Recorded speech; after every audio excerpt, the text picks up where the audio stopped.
Estamos ya en la mañana del jueves, estamos en el jueves 5 de diciembre y qué bueno que ustedes nos acompañan en esta charla que sostenemos todos los días aquí en el espacio de la entrevista de Hechos AM. Saben, en la Asamblea Legislativa hay mucha expectativa respecto a lo que puede ocurrir en el transcurso de este día, porque existe posibilidad de que entre al Pleno una normativa que ha estado en análisis y que habla de aspectos muy importantes que tienen que ver con integración.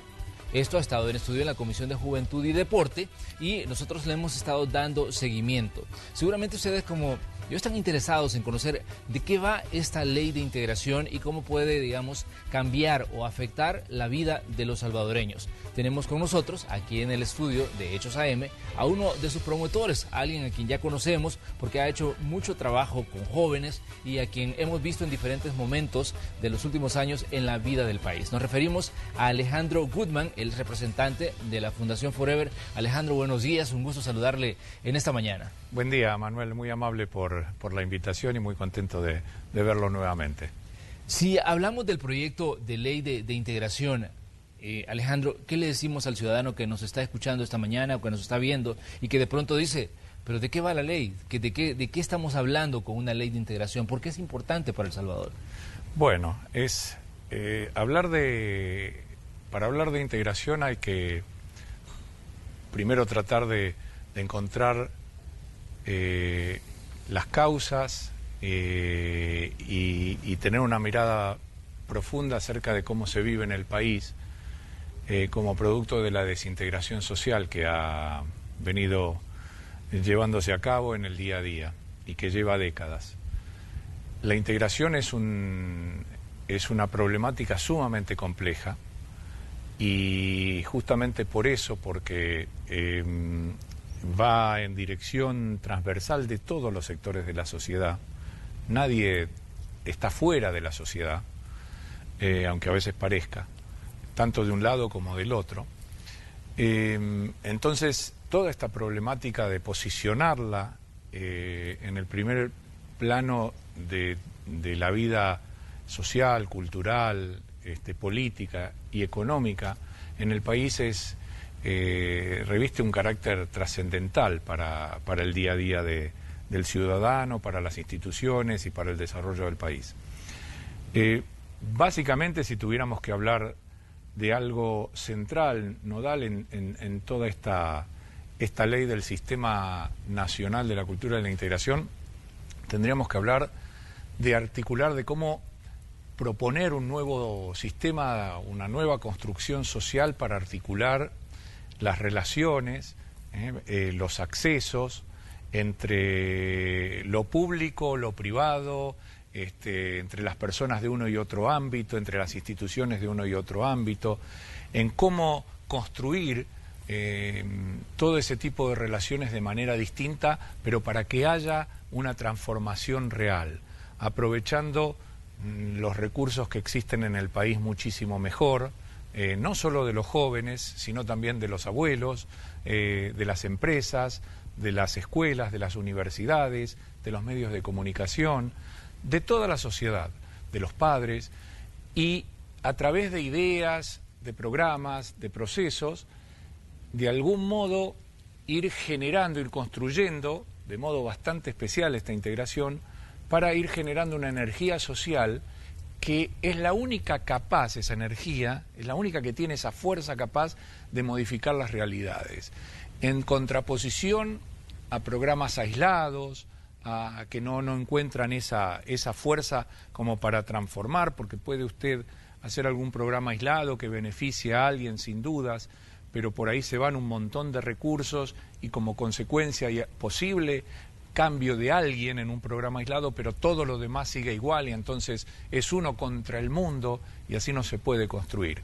Esta nueva construcción social habla de esa articulación, si me permite voy a leer básicamente, aunque sea el artículo 1 que todavía no está, pero es para dar una idea, porque hoy es el día clave de todo esto, ¿no?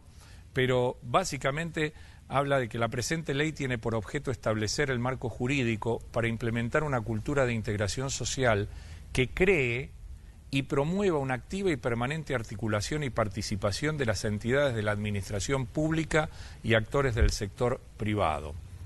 orientadas a generar nuevas energías sociales para modificar realidades que permitan salir de la exclusión y la pobreza, favoreciendo el desarrollo social, cultural, educativo, político y económico. Y, por supuesto, a lo largo de esta ley, de los 32 artículos, que supongo que va a terminar siendo de esta cantidad, este número de artículos, perdón, se va clarificando con el contenido cuál es la columna vertebral para construir de una manera especial, porque la integración que vienen construyendo los salvadoreños, porque esto es algo que ha quedado plasmado en la ley con el lenguaje jurídico como corresponde el lenguaje legislativo, pero son las experiencias y los descubrimientos alcanzados en este país a lo largo de tantos años, y que es realmente una manera muy especial, no es una construcción social similar a lo que históricamente se viene construyendo.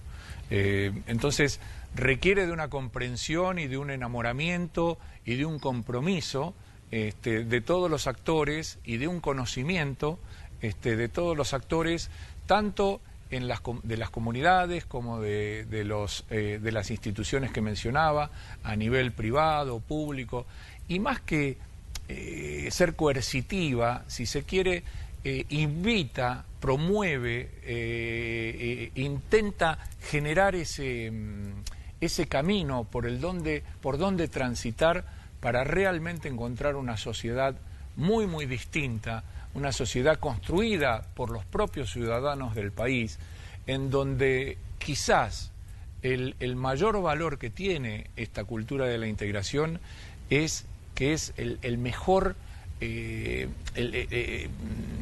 poder político que se le puede dar a un ciudadano y a las instituciones para construir conjuntamente esta energía social en función basada en esta integración para el desarrollo. Pero un desarrollo permanente, no una salida así momentánea que uno pueda, que no termine en que alguien pueda conocer algo particularmente o encontrar un trabajo mejor, que le dé un acceso y ahí quedarse, porque si no queda en esos círculos de pobreza eternos y del cual nunca se sale.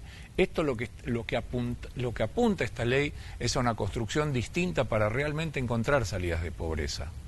No, definitivamente en El Salvador hemos escuchado mucho, desde el año 92 venimos escuchando de reconciliación, venimos escuchando de inclusión, venimos escuchando la palabra integración, pero todavía tenemos una serie de realidades que están ahí presentes y que nos golpean a todos los ciudadanos, porque cuando hablamos de problemas como la criminalidad, cuando hablamos de problemas como la pobreza, decíamos que en El Salvador parece que vivimos en mundos paralelos. Hay sectores que no conocen lo que está ocurriendo más allá de las fronteras donde está delimitado el punto donde residen, y que la realidad de unos pues no es la realidad de otros, y esto a la larga hace que se hable mucho pero se avance poco. Entonces, ¿cómo combate esto, digamos, esta ley de integración, que es un punto, digamos, de análisis esta mañana? Bueno, usted da justamente en el clavo, Manuel, porque si nos retrotraemos al comienzo, yo hablaba que la desintegración es el mal de todos los males en este país, producto de un montón de cosas que más o menos todos conocemos. Claro. Y esto en lo práctico significa que aquellos que vivimos bien tenemos muy poco acceso y por ende respeto, porque no hay conocimiento de lo que ocurre en las comunidades empobrecidas. De hecho, y para seguir poniendo ejemplos,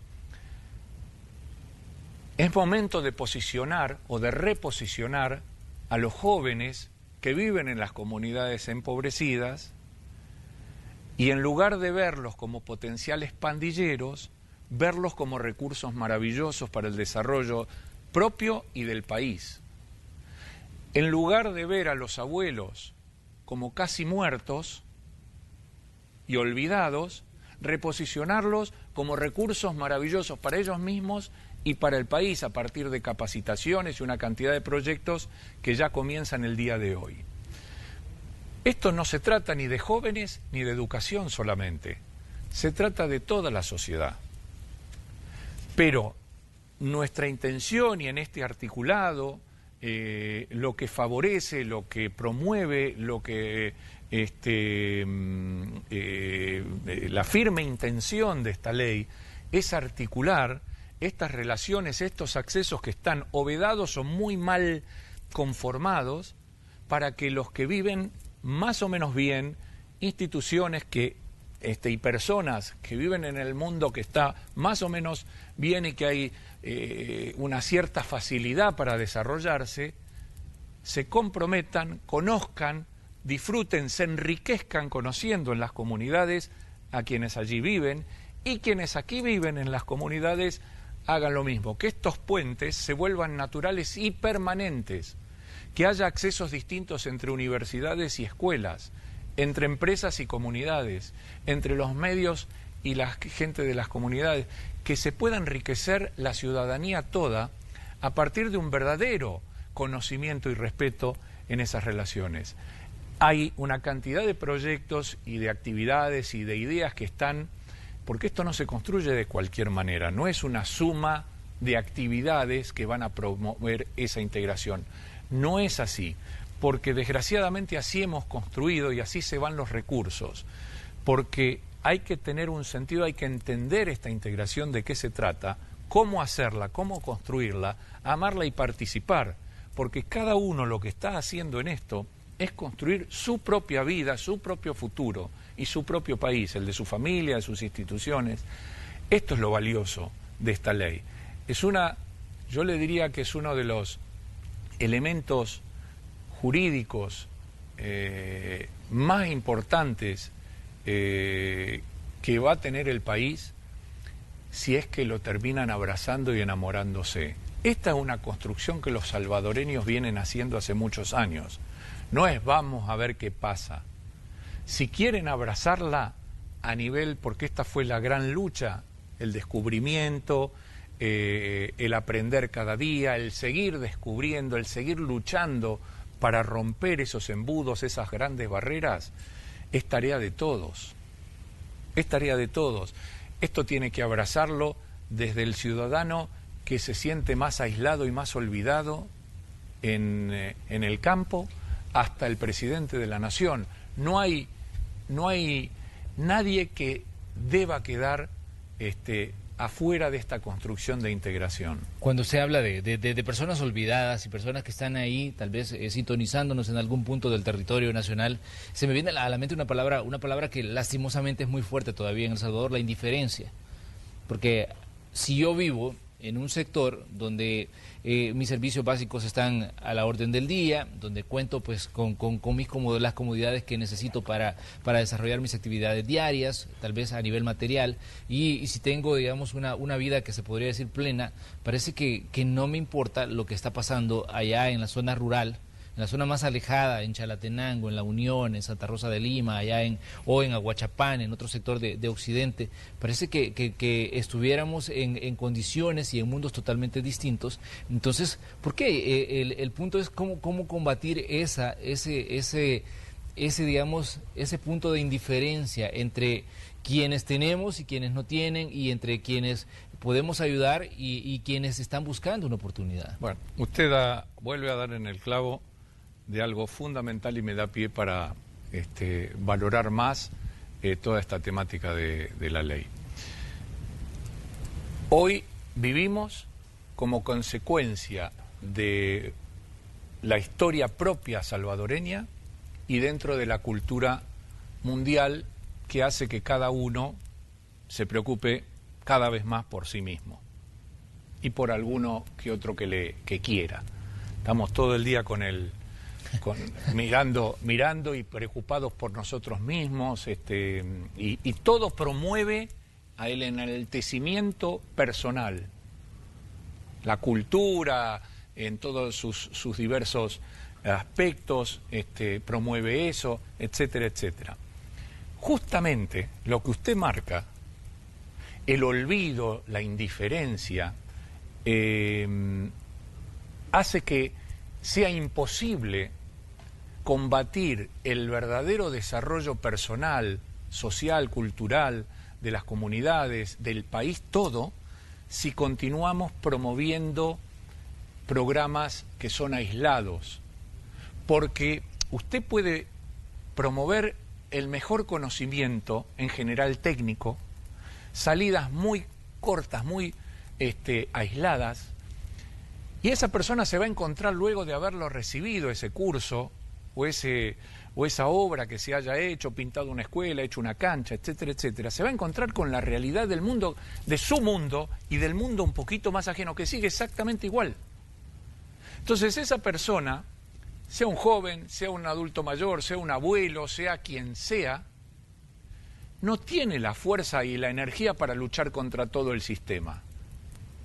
Lo único que tiene fuerza para luchar contra todo el sistema y modificarlo de la mejor manera, para sacar lo mejor de todos, de las empresas, de las universidades, de las comunidades, de la familia, que en este aspecto es fundamental para el desarrollo, es la energía social que todos los actores van construyendo.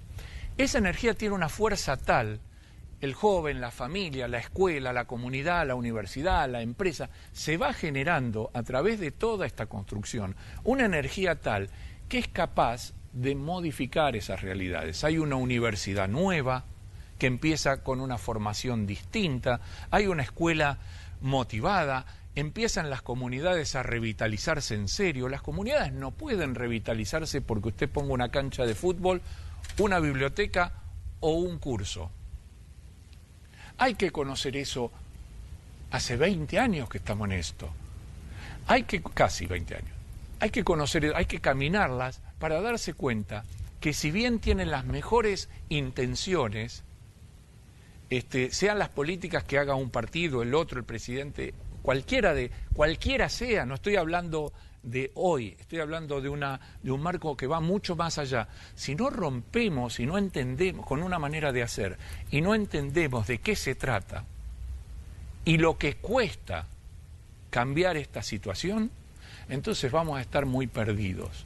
Porque de poco vale que vaya un chico a hacer un curso aquí y después toda la realidad siga igual.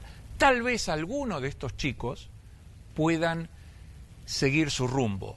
Maravilloso. Lo que estamos apostando es que en lugar de oportunidades puntuales y hacer cursos para algunos especiales, se generen condiciones reales para que cientos de miles puedan disfrutar de esas condiciones que a lo mejor de esta manera se le da a un solo joven o a un solo abuelo o a una sola familia. Entonces, estos puentes de ida y vuelta son los que hay que construir y saber luego qué hacer allí, en estos ámbitos, para realmente crecer de acuerdo a la realidad nacional. Dejar de pensar en modelos de Suecia o de Japón o de Estados Unidos. Hay un modelo que debe potenciarse en El Salvador. Por supuesto que nunca está de más y es muy bueno algunos ejemplos que pueden suceder en Estados Unidos, en Japón, en Suecia o en Colombia. Pero no puede eso reemplazar y a dejarse de lado, a tener en cuenta la idiosincrasia, las formas, la cultura salvadoreña y potenciarla de la mejor manera, porque son los salvadoreños los que tienen que construir con lo mejor de sí y vienen haciéndolo este país. Entonces, esto promueve eso. Alejandro, que me llama mucho la atención, sobre todo cuando discutimos y analizamos el punto que tenemos esta mañana aquí en Hechos AM. Y es, la mayoría de veces pensamos que el mejor, digamos, incentivo que se puede dar a un joven es la asistencia, el asistencialismo para que estudie, el asistencialismo para que aprenda un oficio, o el asistencialismo para el abuelo que está ya en una edad avanzada y que de pronto pensamos que ya con eso se resuelven sus problemas. Pero cuando vemos, o sea, que estos programas se quedan aislados y que no cambian su entorno, difícilmente va a cambiar la visión incluso y la realidad que esta persona tiene. Y es ahí donde creo que está uno de los puntos principales de la ley. ¿Por qué? Porque cuando los esfuerzos son aislados, el resultado no va a ser el mismo que cuando los esfuerzos son conjuntos.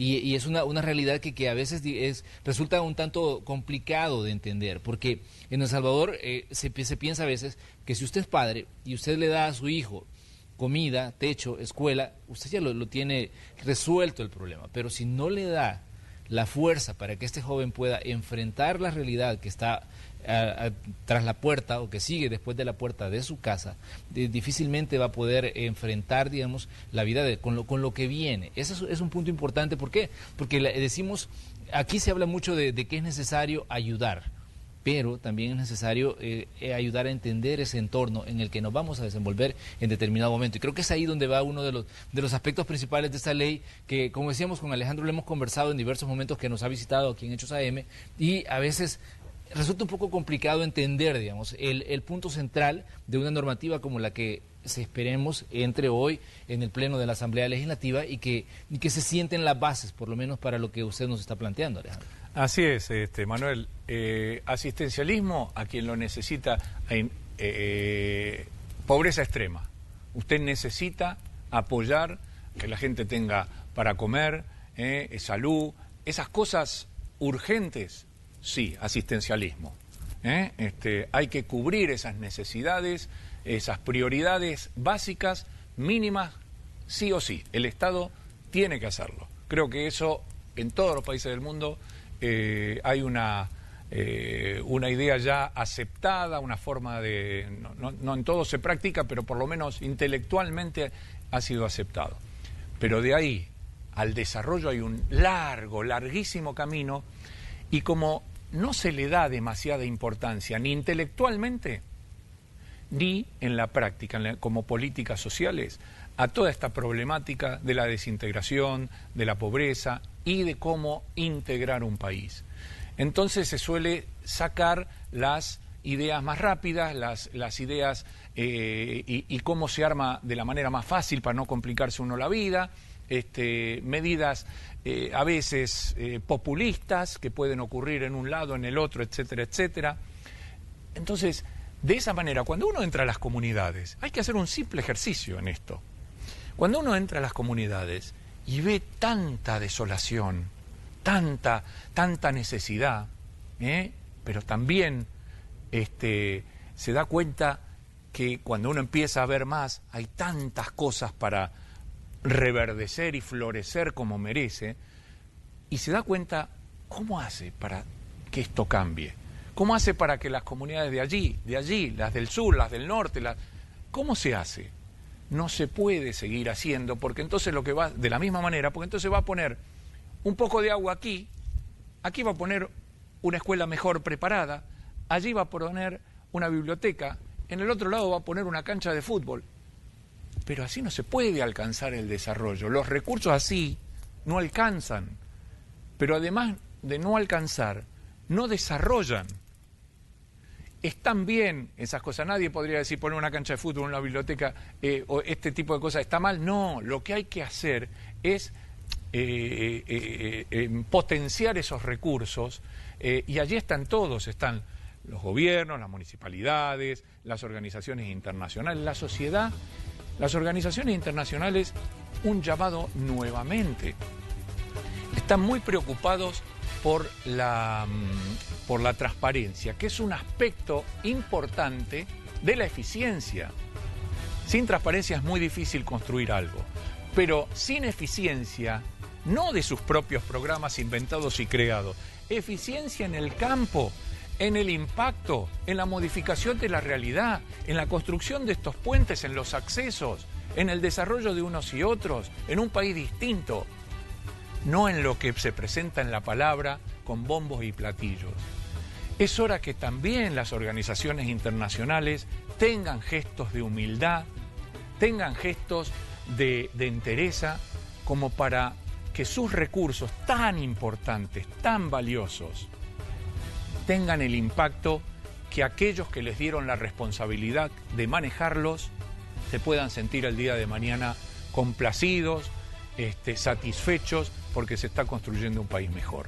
No, definitivamente que los recursos son básicos para transformar vidas, pero es necesario tener una visión transformadora. No solo basta con dar el recurso, sino crear las bases para que esa transformación llegue y que sea parte del seno mismo de la sociedad. Porque decíamos, esto es importante, y quizás los salvadoreños dirán, bueno, ¿y por qué estamos hablando de esto esta mañana? ¿Por qué? Porque ese es un punto de discusión, y a veces están los elementos que nos separan como sociedad, entre los que están bien, entre los que están mal, entre los que necesitan y los que están en condiciones ya paupérrimas, que necesitan ayuda urgente.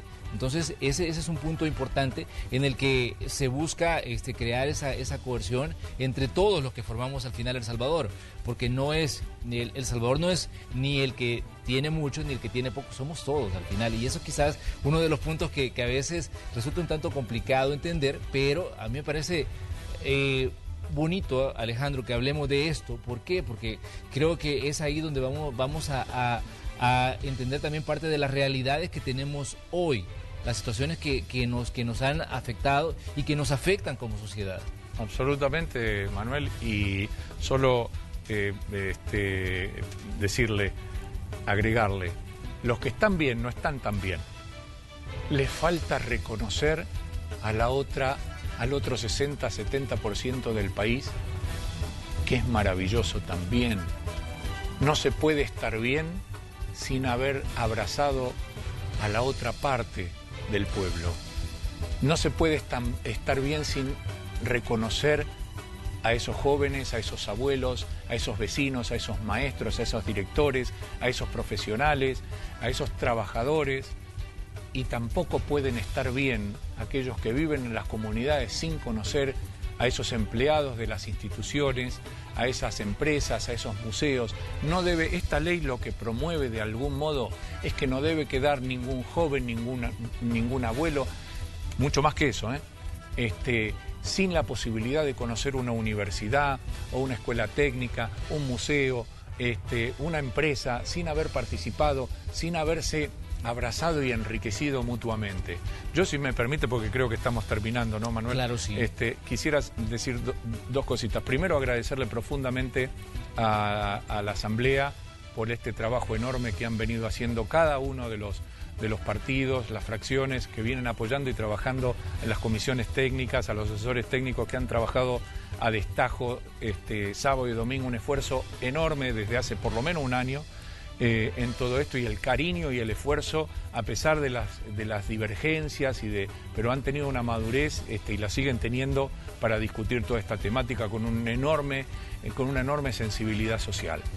Segundo, esperar de corazón que la ley pase hoy, esperar que el presidente y el Ejecutivo abrace esta ley de integración nacional y esperar que cada salvadoreño lo haga propio, se enamore y la construya, porque no hay nadie que la va a poder construir por él.